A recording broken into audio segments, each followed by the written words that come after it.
you don't know what goes on in that office until you actually spend time there and getting to know the man who I worked for, knowing his thought process, knowing the level of activity in and out. I mean, you talk about switching subjects by the hour. You know, one moment you're meeting with General Bray on a EMA issue, and the next moment it's a social service issue, the next moment it's a budget issue. And the breadth and scope of the issues that you have to deal with as governors, it's really, I think, not many people realize or understand what it is. A few conversations started percolating. John, you'd make a good candidate. And I'm saying, you know, at first I said, nah, you know, I don't think I'm ready for that. But I began thinking more and more about why not. And I started looking at the other candidates who had already announced, you know, Lynch and you know, Capriati, I don't think had formally announced, but he was in the race. And Link, and I'm saying, you know, I know these guys now. It was Christmas Eve day. The governor was in the office, I was in the office, and I wanted to just kind of float it out there with him. I'm thinking about it. And I'd missed him. He had already left. So I called him on his cell phone, and I said, Governor, it's John. I said, hey, I know you're heading down to Florida for the, you know, the holidays, but I just wanted to let you know I'm thinking about running for governor. Hello? Are you there? It was almost one of those, you know, silence for about, I don't know, 10 seconds. It seemed like forever. And he What goes, did he say? let's talk. He said, let's talk. Let's talk. He just kept saying, let's talk. And he said, I'm heading down to Florida this afternoon, you know, let's talk. And we talked a couple of times while he was down there. A lot of probing questions, a lot of, and at the end of, but before he got back, he said, you know what, I'll support you. This is, you'll make a good governor. What role did he play in terms of the advisor, the devil's advocate, all of that back and forth? You had conversations before you ultimately decided to do it. Yeah, he, right when they got back, Linda and myself went to dinner with the governor and Sue. I don't know, like a 3-hour dinner at Pal's in East Greenwich, with their favorite little place. And they really wanted Linda and I to know what it was going to be like, really, the campaign and what they do to you and how rigorous it is, and you know, you need to raise a lot of money, and you know, you're going to find out there's some friends who really weren't friends, and you're going to find out there's some enemies who are really your friends, and you know, the good, the bad, and the ugly. And I think it was a moment of truth for, look, we really want you to know what you're getting yourself into, and we want to feel comfortable that you know what you're getting yourself So what is your strategy on the retail politics, as we like to call it, versus the media buy, and you're up now and running Sure. on radio and TV? What is the balance on that for you? Well, the strategy has been of necessity. You know, I didn't come into this campaign with a war chest. You know, I came in and I put 50 grand of my own money in. So I knew that I was going to have to keep my message simple, and I was going to have to spend a lot of time out there. And I've been in every city in town since early March. I've gone to picnics, pig roasts, breakfasts, Kiwanis clubs, Rotary clubs, you name it. We've stood out and done honking waves on street corners in Cranston and Warwick. I've stood in front of Stop and Shops and retail outfits. I have literally, if my scheduler was here, I don't think I have turned down an invitation, and it's been tough. And I'll back to back. Some days I need a driver because I just can't do it myself. Did you think, boy, you know what? If I had these guys' money, where would I be? Do you ever think that way?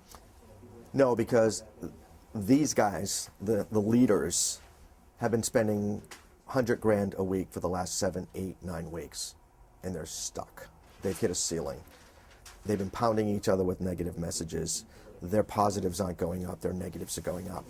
Do you think that's going to change with a weak outfit? I mean, that's where you see your opportunity? My positives are going up. I think there's probably a couple of polls in the field that will come out this week.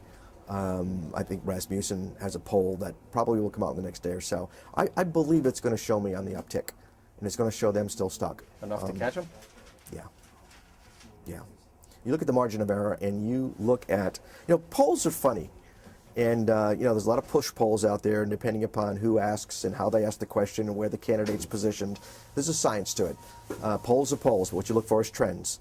And our own internal polling early on said that I can push really significant positives of my background, who I am, and my conservative message, that I just needed the fuel to fuel the message to get out there, to get the name recognition. What is the message? The message is that Rhode Island's government has become too large and unsustainable.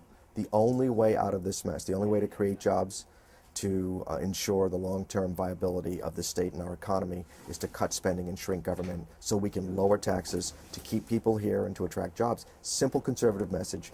People get the government they vote in.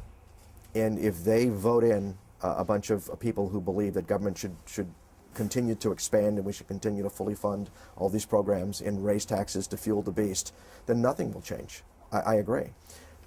But voting for a Democrat governor when you've got a Democrat lopsided government anyway, I don't know how anyone can follow that logic and think that when you've got a guy like Frank Caprio, who in his tenure of 16 years in the General Assembly has voted to increase every tax on the books. The record's there. We've done the opposition research, and all of a sudden he's saying he's going to hold the line on taxes. You got Link Chafee, who's already come out and said he wants to raise taxes. 1% only. Well, that's putting the camel's nose under the tent. If it's 1% this year, it'll be 2% next year. They find a new way to enhance revenues. I'm not going to do any of that. I truly believe we can cut spending in many areas in government, and social services is one area where we can. Name two in social services right now. Right now, it's more in terms of eligibility and longevity on programs. Right now, in all of the forums I've been to, and I sometimes refer to my tour as the skunk at the picnic tour, because I go to all the poverty agencies, I go to Kids Count, I go to all, and I sit down with them, and they say, well, you're going to protect our program. And I ask them, well, where's your metrics? I want to feel comfortable that the dollars that you've been given, that are taxpayer dollars, are getting results that you can measure and you can prove to me that you're helping the people that you say you're helping. Many of them can do that. Many of them can't do it. Jim, we've got departments in the human services area where a family in need goes to one office for food stamps, goes to a different office for child care subsidies, goes to a different office for cash assistance, goes to a different office for Section 8 housing. None of those agencies are connected by computer. They don't talk to each other. What we need is a holistic approach to managing the support that we give families, and we don't do it.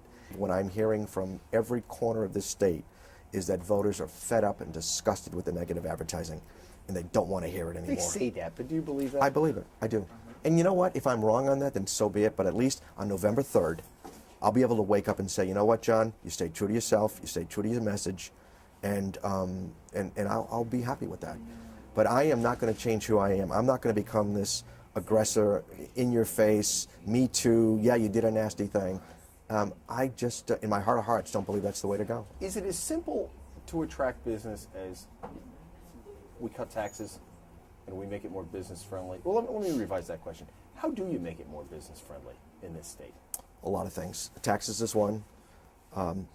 Repairing and maintaining our infrastructure. I mean, our state is one of the few states that does not have a transportation and infrastructure trust fund. Other states do. We have to borrow money to get our federal money for our roads and highways. Public education, we don't rank very well anywhere. And people look at that who want to bring their families into this state as corporate executives. Workforce development, I mean, there's a lot of things going against us. Probably six down is a nice place to live, wonderful place to live. Fix the things we need to fix. And I think even passing legislation and having a governor that pledges to do the right thing sends the right message to Wall Street, sends the right message to corporate America that, hey, Rhode Island's turning around. Do I think highly of corporate tax breaks and job incentives and all this? No, but you got to do it. You got to be in the game. Every state does it. Every state competes for businesses to come in. So we got to stay in the game.